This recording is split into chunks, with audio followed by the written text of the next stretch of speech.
आज का डिक्टेशन 100 शब्द प्रति मिनट स्टार्ट होगा 5 सेकंड बाद।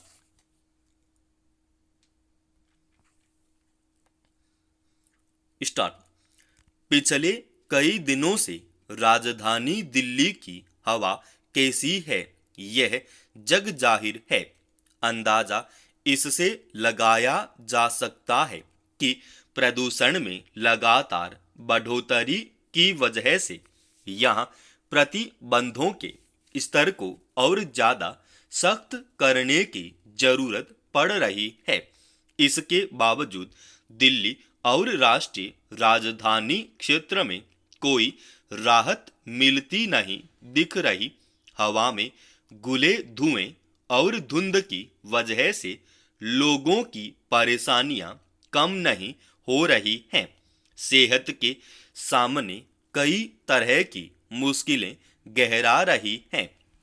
इस मसले पर शीर्ष अदालत तक को सख्ती बरतने का आदेश जारी करना पड़ा है और उसने प्रदूषण पर काबू पाने के लिए लागू किए गए उपायों की निगरानी करने की भी जरूरत बताई है।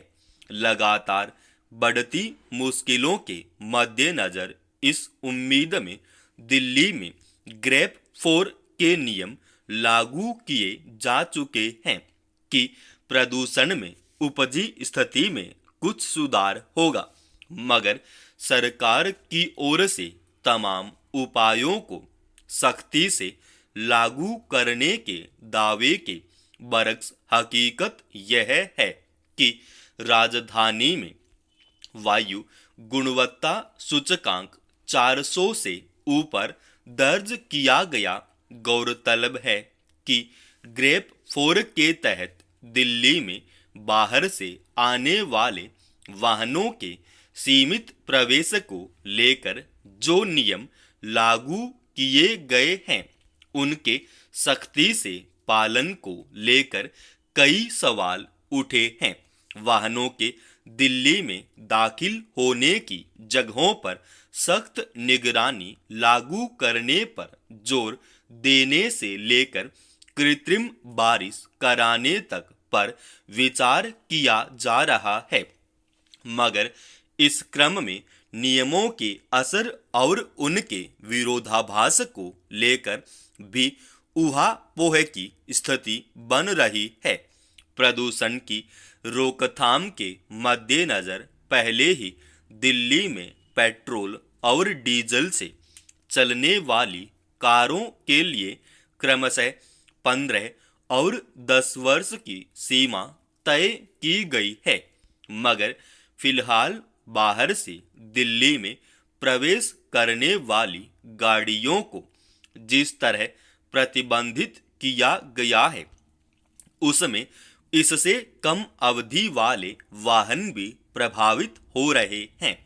दिल्ली में आवाजाही के लिए सार्वजनिक परिवहन की हालत यह है कि बसों से गंतव्य तक सही समय पर पहुंचना संभव नहीं रह गया है।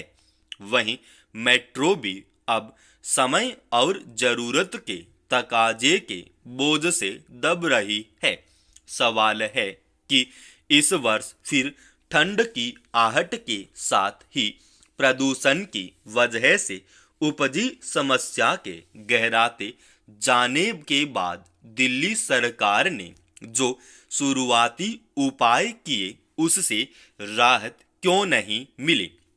अब ग्रेप 4 के भी नियम लागू किए जाने के बावजूद राजधानी की हालत ऐसी क्यों बनी हुई है कि सुप्रीम कोर्ट को भी स्कूलों के संचालन और अन्य स्तर पर नियंत्रण को लागू करने की हिदायत देनी पड़ी है।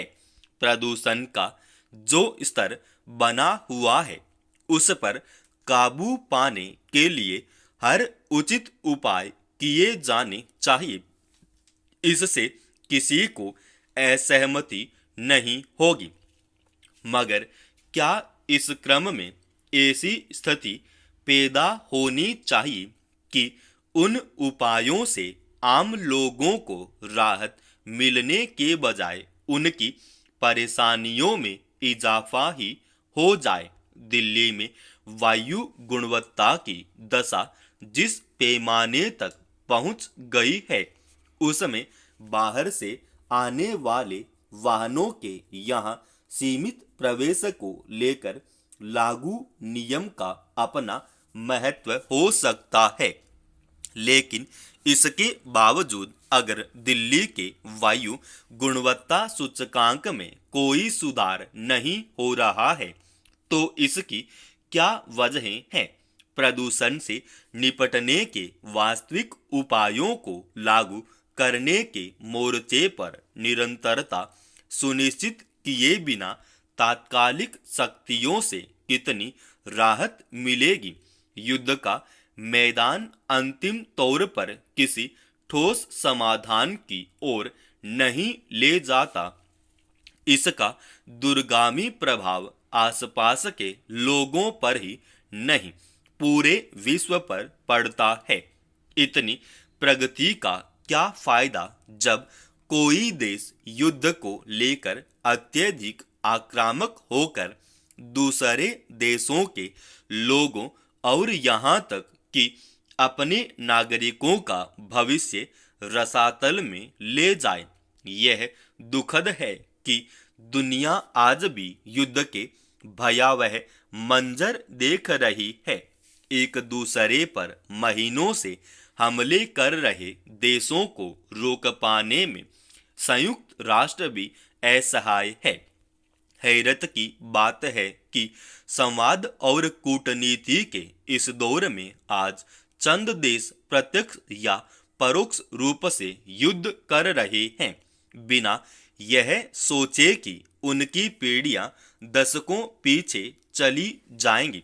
विश्व में लगातार बढ़ते संघर्ष के बीच भारत ने एक बार फिर शांति के प्रति अपना सरोकार जाहिर किया है।